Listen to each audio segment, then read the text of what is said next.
Hi നമസ്കാരം. നമ്മൾ ജീവിതത്തിൽ നിത്യേന ഒരുപാട് വാക്കുകൾ പറയുകയും കേൾക്കുകയും ചെയ്യാറുണ്ട്.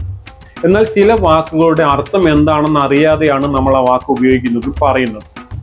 അങ്ങനെ നമ്മൾ സ്ഥിരമായി പറയുകയും കേൾക്കുകയും ചെയ്യുന്ന ഒരു വാക്കാണ് ക്ഷേത്രങ്ങൾ എന്നുള്ളത്. എന്താണ് ക്ഷേത്രം എന്ന വാക്കുകൊണ്ട് അർത്ഥമാക്കുന്നത്? ആ വാക്കിന്റെ പൊരുൾ എന്താണ്? ക്ഷേത്രം എന്ന വാക്കിന്റെ പൊരുൾ തേടി പോകാം വീഡിയോയിലേക്ക്.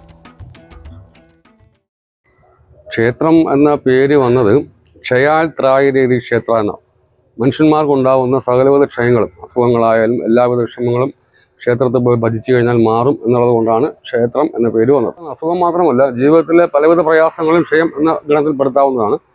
സാമ്പത്തികമായും ശാരീരികമായും മാനസികമായുമുള്ള ക്ഷയങ്ങൾ ഒക്കെ മാറുന്നതിന് വേണ്ടിയിട്ട് നമുക്ക് ക്ഷേത്രത്തിൽ പോയി വരുമ്പോൾ ഒരു പോസിറ്റീവ് എനർജി കിട്ടുമല്ലോ. ക്ഷയം ഇല്ലാതാക്കി നമുക്ക് നല്ലൊരു ജീവിതം പ്രദാനം ചെയ്യുന്നതിന് വേണ്ടി ക്ഷേത്രം ഉപയോഗിക്കുന്നു. അതാണ് ക്ഷയത്തെ ഇല്ലാതാക്കി തരുന്നു എന്നുള്ളത് കൊണ്ടാണ് ക്ഷേത്രം എന്ന വാക്ക് വന്നത്. ക്ഷേത്രത്തിൽ എല്ലാവരും വരുന്നുണ്ട്. യഥാർത്ഥ നിഷ്കാമ ഭക്തിയോട് ആരും വരുന്നില്ല. നമ്മൾ വരുന്നത് ഒരു വ്യവസായ ഭക്തി കൊണ്ടാണ് വരുന്നത്. ഭക്തി പല രീതിയിൽ പറയപ്പെടാറുണ്ട്. വ്യവസായ ഭക്തിയാണ്. എന്താണ്? ഞാൻ ഇത്ര മാസം വന്ന് തൊഴുതേക്കാം, നിത്യ തൊഴിലിൽ വന്നേക്കാം, എൻ്റെ കുഞ്ഞിന് അല്ലെങ്കിൽ എൻ്റെ മകൾക്ക് ഒരു കുഞ്ഞുണ്ടാവണം, അല്ലെങ്കിൽ എൻ്റെ മകളുടെ മംഗല്യം നടക്കണം, അല്ലെങ്കിൽ എൻ്റെ മകനൊരു ജോലി കിട്ടണം. ഇങ്ങനെ വ്യവസായമാണ്. അതിനുവേണ്ടിയാണ് വന്ന് തൊഴുന്നത്. പൊങ്കാല ഇടുന്നത് 21 പൊങ്കാല ഇട്ട് കഴിഞ്ഞാൽ എനിക്ക് ഇന്ന സിദ്ധി കിട്ടണം, അതിനുവേണ്ടിയാണ് ചെയ്യുന്നത്. യഥാർത്ഥത്തിൽ നിഷ്കാമമായിട്ട് നമ്മൾ ഭഗവത്ഗീതയെ പറയുന്നുണ്ട്, കർമ്മണ്യേവ അധികാരസ്ഥേ മാ ഫലേഷ കഥാചന. നീ നിന്റെ കർമ്മം ചെയ്യുക. നീ ക്ഷേത്രത്തിൽ വന്ന് നിഷ്കാമമായിട്ട് നീ പ്രാർത്ഥിക്കുക. ഭഗവാനോട് വല്ലതും പറയേണ്ട കാര്യമുണ്ട്? ഒന്നും പറയണ്ട. ഭഗവാൻ എല്ലാം അറിയാവുന്ന ആളാണ് ഭഗവാൻ. മനസ്സിലായില്ല? വിശേഷ ബുദ്ധിയോട് നമ്മൾ ഗ്രഹിക്കണം. വിഗ്രഹം എന്ന് പറയുന്നതാണ്, വിശേഷണ ഗ്രഹിക്കുന്നതാണ് വിഗ്രഹം. ഈ വിഗ്രഹത്തിൽ കല്ലല്ലേ ഇതെന്ന് ചോദിച്ചു കഴിഞ്ഞാൽ കല്ലല്ല. കല്ലായിട്ട് കാണുന്നവർക്ക് കല്ലാണ്, പക്ഷെ ഇത് വിഗ്രഹമാണ്. അതായത് എൻ്റെ വീട്ടിൽ 4 സ്ത്രീകളുണ്ട്. ഞാൻ ചെല്ലുമ്പോൾ എൻ്റെ വീട്ടിൽ 4 സ്ത്രീകളുണ്ട്. 4 സ്ത്രീയിൽ ആദ്യമേ കാണുന്ന സ്ത്രീ എൻ്റെ അമ്മയാണ്. അതും സ്ത്രീയാണ്. എൻ്റെ വിശേഷ ബുദ്ധി കൊണ്ട് ഞാൻ ഗ്രഹിച്ചാണ് അതെൻ്റെ സ്ത്രീ എന്ന് പറയുന്ന അമ്മയാണ്. അത് കഴിയുമ്പോൾ നോക്കുമ്പോൾ എൻ്റെ ഭാര്യയാണ് നിൽക്കുന്നത്, അതും സ്ത്രീയാണ്. അതേ പ്രായത്തിലൊരു സ്ത്രീ അടുത്തിരിക്കുന്നു, എൻ്റെ ബെഡ്റൂമിൽ ഇരിക്കുന്നു, അതിൻ്റെ സഹോദരിയാണ്. അതിനിപ്പുറത്ത് 18 വയസ്സുള്ള മകളിരിക്കുന്നു, അതും സ്ത്രീയാണ്, മകളാണ്. 4ഉം സ്ത്രീയാണ്. പക്ഷെ വിശേഷണം ഗ്രഹിച്ചാലേ 4 കാണാൻ പറ്റില്ല, നമുക്ക് സ്ത്രീയായിട്ട് കാണാൻ പറ്റും. ക്ഷേത്രം എന്ന് പറയുന്നത് ക്ഷയപ്രോക്തേന ഇതം ക്ഷേത്രം. നമുക്കുണ്ടാകാവുന്ന ക്ഷതങ്ങൾ നശിപ്പിക്കുന്നതാണ് ക്ഷേത്രം കൊണ്ട് ഉദ്ദേശിക്കുന്നത്. അതിൽ പറയുമ്പോൾ ക്ഷേത്രത്തിൽ വിഗ്രഹമുണ്ട്. വിശേഷേണ ഗ്രഹിക്കാൻ ഉള്ളതൊന്നാണ് വിഗ്രഹം. നമുക്ക് ഒരു ദേവന്റെ മുമ്പിൽ ചെന്നിട്ട് നമുക്ക് ഇന്നത് തരണം, ഇന്നത് വേണം എന്ന് പറയേണ്ട ഒരു കാര്യവുമില്ല. നമ്മളെ കുടുംബത്തിൽ 5 മക്കളുണ്ടെങ്കിൽ ആ 5 മക്കളുടെയും വയറിൻ്റെ അളവ് അമ്മയ്ക്കറിയാം എന്ന് പറയുന്നത് പോലെ എല്ലാം അറിയുന്ന ആ ക്ഷേത്രത്തിൽ ചെന്ന് ആ വിഗ്രഹത്തിൻ്റെ മുമ്പിൽ നമ്മൾ നിന്ന് ഭഗവാന് വേണ്ടി നമ്മൾ പ്രാർത്ഥിക്കുക. ആ ഭഗവാന് ചൈതന്യം കൂടി വരണേ, ഭഗവാന്റെ ചൈതന്യം വർദ്ധിക്കണേ എന്നാണ് നമ്മുടെയും പ്രാർത്ഥിക്കേണ്ടത്. നമ്മളിപ്പോൾ ഓരോ ക്ഷേത്രങ്ങളിൽ ചെല്ലുമ്പോൾ നമുക്ക് കാണാം പലരും സങ്കടപ്പെട്ട് കരയുന്നതും.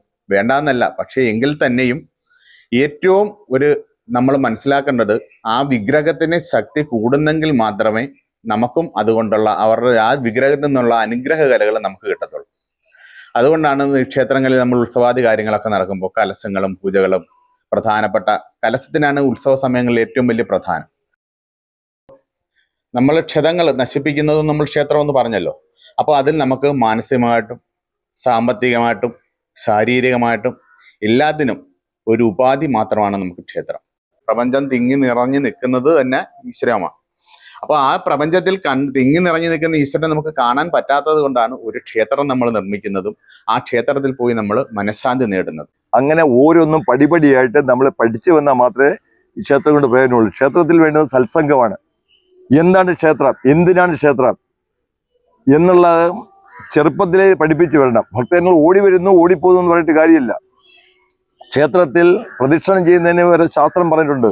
നമ്മുടെ വേദപ്രമാണം, നമ്മുടെ പ്രമാണം എന്ന് പറഞ്ഞാൽ വേദമാണ്.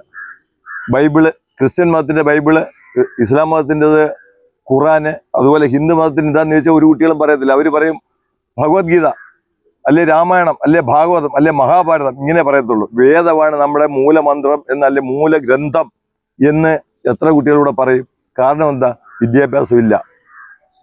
എല്ലാവരും ഉയർന്ന വിദ്യാഭ്യാസം വിടും. ഒരു നല്ല മനുഷ്യനാക്കാൻ ആരും ഒരു മാതാപിതാക്കളും തയ്യാറാവുന്നില്ല. എൻ്റെ കുഞ്ഞൊരു നല്ല മനുഷ്യനായിരിക്കണം, അവന് ഡോക്ടറേറ്റ് എടുത്തു കഴിയുമ്പോൾ നല്ല ഡോക്ടറായിരിക്കണം.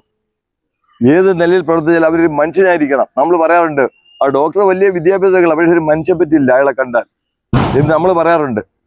വെറുതെ MBBS മാത്രം എടുത്ത ഡോക്ടറെ അടുത്ത് പോയിട്ട് നല്ല ഡോക്ടർ, നല്ല കൈപ്പുണ്യമാണ് എന്ന് നമ്മൾ പറയാറുണ്ട്. എന്താ അദ്ദേഹത്തിന് ഈ ഒന്നുണ്ട്. എത്ര പൂജ്യം കിട്ടിയാലും ഈ ഒന്നില്ലെങ്കിൽ അവന്റെ പ്രയോജനമില്ല. ആദ്യം നല്ല മനുഷ്യനാക്കണം. ഏത് മാതാപിതാക്കളും പുലരും മുമ്പ് ഉണരണം, ഉണർന്നാൽ എഴുന്നേറ്റിരിക്കണം, ഇരുന്നാൽ കണ്ണടച്ചുള്ളിൽ പരദൈവത്തെ ഓർക്കണം, അമ്മയെ കാണണം, മുമ്പിൽ അച്ഛനെ തൊഴുതിയിടണം, അച്ഛനന്മാർ പറയുന്നത് സത്യമാണെന്ന് ഓർക്കണം. ഇതൊക്കെയാണ് നമ്മുടെ പാഠ്യ പദ്ധതികൾ. ക്ഷേത്രത്തിൽ വരുമ്പോൾ നമ്മൾ നിശ്ചയദാർഢ്യമായിട്ട് നമ്മൾ ഇതിൽ നിന്ന് എന്തെങ്കിലും നേടിക്കൊണ്ടു പോകാൻ എന്ന് വിചാരിക്കരുത്. നേടും, നമ്മൾ ചോദിക്കേണ്ട കാര്യമില്ല, അത് വന്നെത്തും. ഇവിടെ വന്ന് തൊഴുന്നതിൻ്റെ, ഇവിടെ വന്ന് വ്രതമിരിക്കുന്നതിൻ്റെ, അല്ലെങ്കിൽ ഇവിടെ വന്ന് ഉപവസിക്കുന്നതിൻ്റെ ഒക്കെ ഫലം വന്നു ചേരും. ചോദിച്ച് മേടിക്കുന്നതല്ല ഫലം. ശമ്പളമാണ്. ജോലി ചെയ്തിട്ട് ശമ്പളം മേടിക്കുന്നത് ചോദിച്ച് മേടിക്കുകയാണ്. ശമ്പളം ഇത് പോരാ, എനിക്ക് കൂടുതൽ വേണം. പക്ഷെ ക്ഷേത്രത്തിൽ അങ്ങനല്ല. ക്ഷേത്രം എന്താണെന്ന് അറിഞ്ഞ് പഠിച്ച് പ്രവർത്തിച്ചാൽ അതിൻ്റെ ഫലം തീർച്ചയായിട്ടും കിട്ടും. നിങ്ങളുടെ അഭിപ്രായങ്ങൾ, നിർദ്ദേശങ്ങൾ തീർച്ചയായും കമന്റായി അറിയിക്കുക. ബെൽ ബട്ടൺ പ്രസ് ചെയ്യാൻ മറക്കരുത്. മറ്റൊരു വീഡിയോയുമായി കാണുന്നത് വരെ നന്ദി, നമസ്കാരം.